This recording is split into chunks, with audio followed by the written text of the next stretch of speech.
पूरे भारत में मुकदमे लंबे क्यों चलते हैं? मुकदमे लंबे इसलिए चलते हैं क्योंकि भारत में झूठी गवाही देना गंभीर अपराध नहीं, झूठी शिकायत गंभीर अपराध नहीं, झूठा एफआईआर गंभीर अपराध नहीं, झूठा मुकदमा करना गंभीर अपराध नहीं, झूठा कॉन्ट्रैक्ट साइन करना गंभीर अपराध नहीं, झूठी विरासत बनवाना गंभीर अपराध नहीं, झूठी वसीयत बनवाना गंभीर अपराध नहीं। तो सब झूठ वाले मुकदमे बढ़ते जा रहे हैं, तो झूठ वाले मुकदमे इतने ज्यादा हो जाते हैं कि सच वाला मुकदमा, उसकी फाइल उसी झूठ वाले मुकदमे के नीचे दब जाती है। अमेरिका में डेविड कोलमैन हेडली पकड़ा गया, जिस दिन पकड़ा गया उसी दिन उसने बोला हां जी हमने रेकी किया था। आतंकवादी इतने ईमानदार होते हैं क्या? कसाब ईमानदार था क्या? लेकिन डेविड कोलमैन हेडली ईमानदार था। जानते ईमानदार क्यों हो गया? क्योंकि अमेरिका के कानून के हिसाब से रेकी करने पे 10 साल सजा है, लेकिन झूठ बोलने पे 10 से 20 साल सजा है। तो जैसे उसने कहा कि हमने रेकी किया, उसको 10 साल सजा हुई। अगर वो कह देता रेकी नहीं किया, फिर उसका narco polygraph brain mapping test होता, टेस्ट में कंफर्म हो जाता है झूठ बोल रहा है, तो कितनी सजा होती उसको? 20 साल। तो उसने दिमाग लगाया, बोले भाई एडमिट कर लो भाई रेकी किया। अमेरिका में क्राइम रिपीट करने पे सजा डबल हो जाती है। जैसे चोरी करने पे 5 साल सजा है, लेकिन दोबारा वो चोरी कर दिया तो 10 साल सजा। एक व्यक्ति ने शर्ट चुराया, 5 साल सजा। दोबारा उसने शर्ट चुराया, 10 साल सजा। झूठ बोलने पे 10 साल सजा। तो जब उसने दूसरी बार शर्ट चुराया, पुलिस ने पकड़ा तो बोला शर्ट नहीं चुराया, तो उसको 25 साल सजा हुई, क्योंकि 5 साल पहले शर्ट की चोरी, 10 साल दूसरे शर्ट की चोरी, 15 साल, और उसने एडमिट नहीं किया मैंने चोरी किया है, तो 10 साल झूठ बोलने की। टोटल कितनी हो गई? 25 साल। तो 2 शर्ट चुराने पर कितनी सजा हुई? 25 साल। और यहां पे 70,000 करोड़ का कॉमनवेल्थ घोटाला हो गया, 1,76,000 करोड़ का 2G घोटाला हुआ, 1,86,000 का कोयला घोटाला हुआ। किसी को 25 साल हुई क्या? और कानून बदलने की कोई लागत आती है क्या? कानून बदल दिया जाए तो मजबूरी में ही सही लोग ईमानदार हो जाएंगे। ऐसी कोई समस्या नहीं है जिसका समाधान नहीं हो सकता। तो मैं धर्मांतरण की बात कर रहा था। धर्मांतरण हमारे देश की एकता अखंडता के लिए खतरा है कि नहीं? जोर से बोलिए। और जो देश की एकता अखंडता के लिए खतरा होता है, उससे निपटने के लिए कानून है यूएपीए। लेकिन कुछ लोगों को पता भी है, लेकिन वो डर के मारे नहीं लगाते, क्योंकि आज तक लगा ही नहीं है। ऊपर से उनको बोला नहीं जा रहा है लगाओ, तो लग ही नहीं रहा है। धर्मांतरण वेजिंग वॉर है। मुगल क्या कराने आए थे? यहां पे सत्ता के लिए आए थे, धर्मांतरण कराने आए थे? जोर से बोलिए जरा। न मुगल सत्ता के लिए आए थे, न अंग्रेज सत्ता के लिए आए थे। सत्ता उनके लिए साधन था, क्योंकि सत्ता के बाद कन्वर्ट करना आसान होता है। तो मुगल भी यहां आए थे सत्ता के लिए नहीं, धर्मांतरण कराना उनका पर्पस था, इस्लाम को फैलाना। लेकिन इस्लाम को फैलाने के लिए सत्ता मिलने से आसानी से फैलाई, तो उन्होंने सत्ता हासिल कर लिया। ईस्ट इंडिया कंपनी यहां पे अंग्रेजों के लिए एक रास्ता बनाने आई, और जब अंग्रेज आ गए तो उन्होंने किया, नागालैंड, आपका मिजोरम, मेघालय, पूरा नॉर्थ ईस्ट हो गया ना कन्वर्ट। अंग्रेज भी सत्ता के लिए आए और सत्ता हासिल किया, बाद में कन्वर्ट किया। मुगलों ने यही किया। तो ये अपने आप में वेजिंग वॉर है कि नहीं? और वेजिंग वॉर की धारा भी है। वेजिंग वॉर पे आजीवन कारावास, फांसी का प्रावधान भी है, लेकिन वो लगाते ही नहीं। लगाते क्यों नहीं? क्योंकि गृह मंत्री जी कहीं नहीं रहे लगाओ। सोच रहा है लगा दूं, कल को ट्रांसफर हो जाएगा, तब क्या करूंगा? तो लगवाने का 2 तरीका है, या तो कप्तान को पकड़ो या तो गृह मंत्री को पकड़ो, तभी लगेगा। और लगेगा तो धर्मांतरण रुकेगा, और धर्मांतरण रुकेगा, हमारे आने वाले बच्चे सुरक्षित हो जाएंगे। भाई, धर्मांतरण अपने आप में एक ऑर्गेनाइज क्राइम है। एक व्यक्ति नहीं करता, पूरा सिस्टम होता है उसमें। कोई पैसा देता है, कोई जगह देता है, कोई कुछ करता है, कोई कुछ करता है। और जो ऑर्गेनाइज क्राइम है, उससे निपटने के लिए सभी राज्यों के पास अपना कानून है। महाराष्ट्र के पास मकोका है, उसका एक नाम है कानून, उसका नाम मकोका। गुजरात के पास गुजकोका है। यूपी के पास गैंगस्टर एक्ट है। अब यूपी में की पुलिस पहले नहीं लगा रही थी, अब लगा रही है, लेकिन आपके यहां नहीं लग रही है। तो दो ही कारण है, जानकारी का अभाव है, जागरूकता का अभाव, दबाव का भी अभाव है। और आजकल बड़े प्लान्ड वे में बिजनेस क्लास को पकड़ टारगेट किया जा रहा है। पहले क्या करते थे, आदिवासियों को कन्वर्ट करते थे, इनको करते थे, उनको करते थे, लेकिन उनको कन्वर्ट करने में पैसा खर्च होता है। तो उन्होंने बोला पैसा आएगा कैसे, तो बोले काम करो, ऐसे लोगों को कन्वर्ट करो जिनके पास 500 करोड़ की प्रॉपर्टी हो, एक ही लड़का हो। अब ये टारगेट चल रहा है। तो उन्होंने गाजियाबाद में एक जैन परिवार है, उसके बड़ी कोठी है, फैक्ट्री के मालिक है, इकलौता लड़का, निखिल जैन नाम था उसका। उसको ऑनलाइन गेम खेलता था, गेम में उसको ट्रैप किया और उसमें गेम में हराने लग गए। फिर शंकर जी का नाम दिलवाया, इनका नाम लिया, उनका नाम लिया, नहीं जीता। बाद में उसको कलमा पढ़वाया, जीत गए। उसका ब्रेन वॉश हो गया, कन्वर्ट हो गया। पिताजी पहले मना करते रहे, नहीं माना, घर में नमाज पढ़ने लग गया।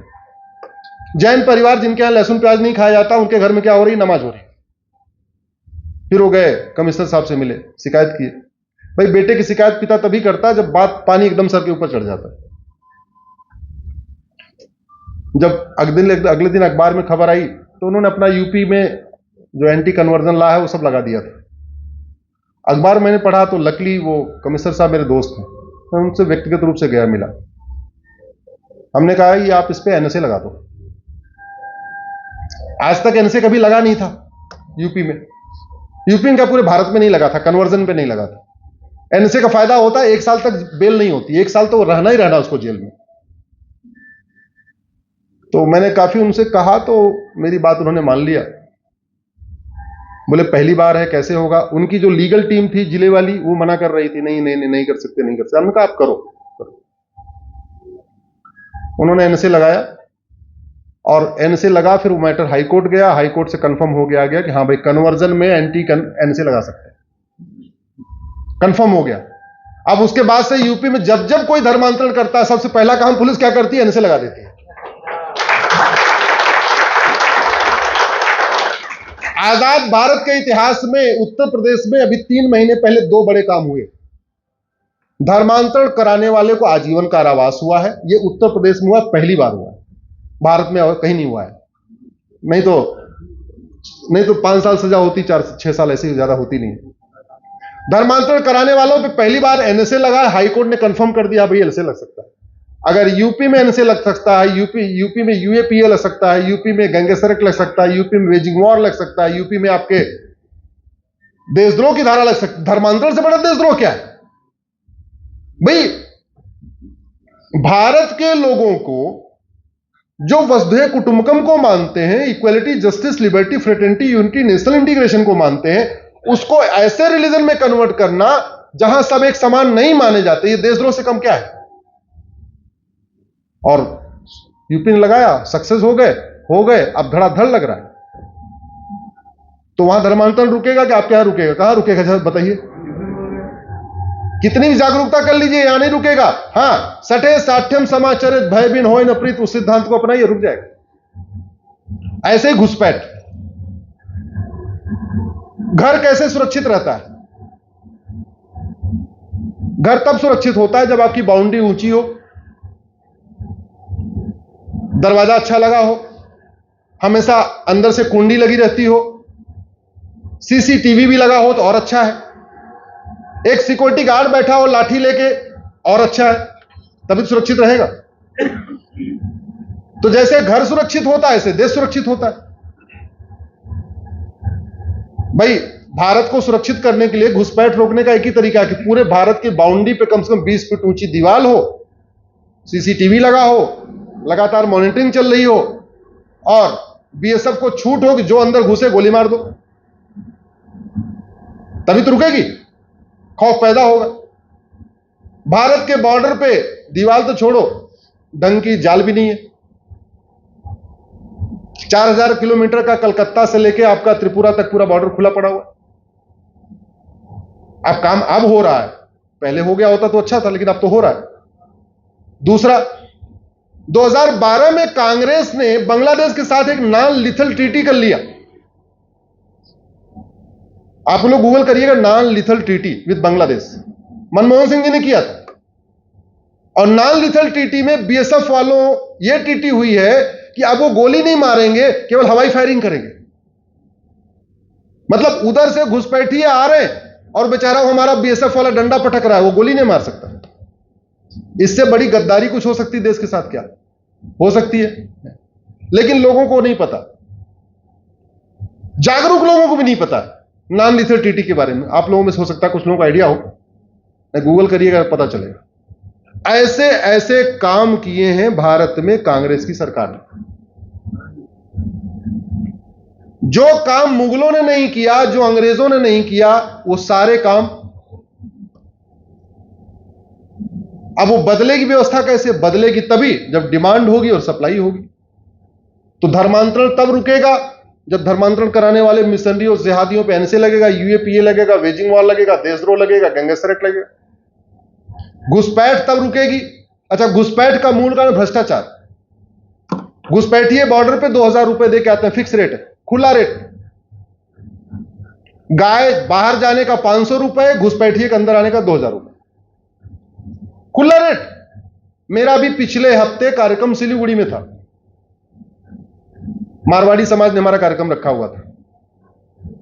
तो सैटरडे को कार्यक्रम जलपाईगुड़ी में था और संडे को सिलीगुड़ी में था। अभी पिछले संडे को ही था। तो वहां तो एकदम पास में है। हमने कहा जरा मुझे बांग्लादेश बॉर्डर चल के दिखा दो। वो 2 किलोमीटर था, मैं देख के आया वहां। मंगलवार के दिन गाय जा रही है। हमने कहा गाय कहां जा रही है? बोले अभी तो ऐसे दिखने में तो घूम रही है, लेकिन थोड़ी देर के बाद ये बॉर्डर पार हो जाएगी। मैं कैसे पार होगी? बोले 500 रुपए रेट है। गाय जा रही है 500 रुपए के हिसाब से और घुसपैठी आ रहे 2000 के हिसाब से। अंदर आ गए, वहां से बैठे पूना पहुंच गए, 2000 रुपए दिया, आधार बन गया। विश्वास नहीं है तो एक काम करना, ट्रायल करने के लिए एक बार अपने आसपास के कॉमन सर्विस सेंटर पे जाना और उनको ये बोलना कि भाई साहब मैं यहां रह रहा हूं 10 साल से, मेरे पास कोई डॉक्यूमेंट नहीं है, मेरा आधार बना दोगे क्या? थोड़ा प्रेम से बात करना और धीरे से उसको नोट दिखाना। वो 2000 रुपए में बिना किसी डॉक्यूमेंट का आपका आधार बना देगा। और जब आधार बन गया तो नगर निगम में आधार दिखा के बर्थ सर्टिफिकेट बन जाएगा। और जब 2 डॉक्यूमेंट बन गया तो आपका राशन कार्ड भी बन जाएगा 2000 रुपए में। जब 3 डॉक्यूमेंट बन गया, राशन कार्ड, फिर तो ड्राइविंग लाइसेंस भी बन जाएगा आरटीओ ऑफिस से 3 से 4000 रुपए में। और जब 4 डॉक्यूमेंट बन गया फिर तो वोटर आईडी में नाम जुड़ जाएगा। तो घुसपैठिए 10 से 12,000 रुपए खर्च करते हैं, 5 डॉक्यूमेंट बनवा लेते हैं, उसके बाद जनधन खाता खोल लेते हैं और सबसे पहले प्रधानमंत्री आवास योजना का लाभ ले लेते हैं। और प्रधानमंत्री आवास योजना किसके पैसे चल रही है? जोर से बोलिए जरा। आपका जो टैक्स का पैसा है घुसपैठियों को मुफ्त में मकान देने का काम आ रहा है। आपका जो टैक्स का पैसा है उससे घुसपैठियों को 5-5 किलो हिसाब से उनको राशन मिल रहा है। और उनकी तो पूरी बोरी भर जाती है, क्योंकि 12 आदमी होते हैं, एक आदमी को 5 किलो मिलता है, 60 किलो गेहूं मिल जाता है। तो मुफ्त में राशन मिल रहा है, मुफ्त में वजीफा मिल रहा है, जनधन खाता मिल रहा है। और चूंकि उनके पास जमीन नहीं है तो किसान सम्मान निधि भी मिल रही है, वो भी 2000 रुपए, साल में 6000 रुपए। ये पैसा किसका है? आपका। और जिसका पैसा है वो बोल ही नहीं रहा है। अपना बेटा एक दिन 1000 मांगता है, दूसरे दिन फिर मांगता है, तो पूछते हैं कल तो 1000 रुपए दिया था, अब क्या करके आया भाई? तो पहले बता, पहले कल 1000 का क्या हिसाब किताब। और यहां लाख लाख रुपए दे रहे हैं, यहां जीएसटी दे रहे हैं, इनकम टैक्स दे रहे हैं, टोल टैक्स दे रहे हैं, रोड टैक्स दे रहे हैं, वैट दे रहे हैं, टीडीएस दे रहे हैं, सब कुछ देते जा रहे हैं और पूछ ही नहीं रहे हमारे पैसे का हो क्या रहा है। जागना पड़ेगा। जागने के अलावा और कोई समाधान नहीं है। भारत की कोई भी समस्या लाइलाज नहीं है। भारत की कोई भी ऐसी समस्या नहीं है जिसका समाधान नहीं हो सकता, लेकिन जागना पड़ेगा। तो पहला आग्रह, फेसबुक का उपयोग करिए, दोनों लोग उपयोग करिए। बाय द वे, अगर पत्नी को नहीं आता तो कोई बात नहीं, इतनी तो आप अकाउंट तो उनके नाम पे खोल के आप ही ऑपरेट कर लो, क्या दिक्कत? आपका नाम राम है तो आप 5000 राम बना लो दोस्त। पत्नी का नाम सीता है तो भारत की 5000 सीता को दोस्त बना लो। कम से कम, मैं बार बार रिपीट कर रहा हूं, जब हम कहते हैं नहीं बटेंगे तो कटेंगे और एक रहेंगे तो सेफ रहेंगे, लेकिन बटेंगे कटेंगे तो सबसे पहले तो जो बांट रहे हैं उनका इलाज करना पड़ेगा। उनका इलाज कैसे होगा? जुडिशियल सिस्टम फास्ट करने से होगा। वो कैसे होगा? उसके लिए कानून बदलना पड़ेगा। तो भारत की ऐसी कोई समस्या नहीं है जिसका समाधान नहीं हो सकता। समाधान करने के लिए हम लोगों को जागरूकता फैलाना पड़ेगा, हमें प्रयास करना पड़ेगा, हमें एफर्ट करना पड़ेगा, और लापरवाही भी है। मेरा भी 10 बजे कार्यक्रम, वो नवीन जी कहां था, कौन सा स्थान था? हाँ, एक एडवोकेट के साथ मेरा कार्यक्रम था, सारे उसमें एडवोकेट्स आए हुए। तो मैंने उनसे पूछा कि पुराने वाले आईपीसी और नए वाले बीएनएस में क्या अंतर है? बड़े सीजन्ड लॉयर हैं या टॉप के लॉयर हैं, जैसा मुझे बताया गया, जैन साहब थे। बोले साहब ये तो नई बोतल में पुरानी शराब है, ये ऐसा उन्होंने बोला। तो मैं चुप रहा, मैं कुछ नहीं बोला, लेकिन बड़े ईमानदारी से उन्होंने एडमिट किया। बोले साहब इसमें गलती तो हमारी भी है। हमने कहा आपकी क्या गलती है? बोले गलती यह है कि वो ड्राफ्ट हमारे पास भी आया था कि अपना सुझाव दे दो, हमने कोई सुझाव ही नहीं दिया। आज उनको ये गलती का एहसास हो रहा है। जब पुरानी बोतल में नई बोतल में पुरानी शराब आ गई तो उनको रियलाइज हुआ हमको थोड़ा एफर्ट करना चाहिए था, हमको सजेशन देना चाहिए था, हमको सांसदों से मिलना चाहिए था, हमको विधायकों से मिलना चाहिए। तो एक तरफ जागरूकता, दूसरी तरफ सांसद विधायक से मिलना और आपस में भी मिलना। ये बड़ा अच्छा मॉडल है, आपने बहुत अच्छा मॉडल किया कि कम से कम ठीक है, सारे फ्रेंड्स एक साथ मिल रहे हैं, बात कर रहे हैं। सब लोग अगर जोड़े से आते तो और भी अच्छा था। मिलना चाहिए सबको, विद फैमिली मिलना चाहिए। ऐसे महीने में भी एक बार जहां भी अपने आसपास रहते हैं सबके साथ मिलना। अपने आसपास जो धोबी का काम कर रहा है, जो नाई का काम कर रहा है, जो भी है, उसके साथ थोड़ा सा कभी मिठाई बांट देना, कभी कुछ कर देना। बर्थडे मनाना तो मिठाई कम से कम अपने धोबी तक भी पहुंचा देना, अपने नाई तक भी पहुंचा देना, थोड़ा उसको भी अच्छा लगेगा। क्योंकि जुड़ेंगे तभी जब थोड़ा एफर्ट करेंगे। इसी के साथ मैं अपनी बात खत्म करता हूं। आप लोगों ने इतनी देर सुना, बहुत बहुत धन्यवाद, बहुत बहुत आभार। आपने कार्यक्रम रखा, बहुत बहुत आभार। आप हमारे साथ फेसबुक पे जुड़ सकते हैं, हमारा पेज भी है, ट्विटर इंस्टाग्राम पे भी जुड़ सकते हैं, यूट्यूब पे भी जुड़ सकते हैं।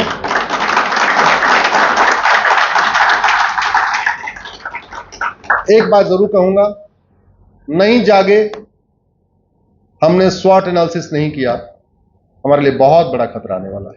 बहुत बहुत आभार।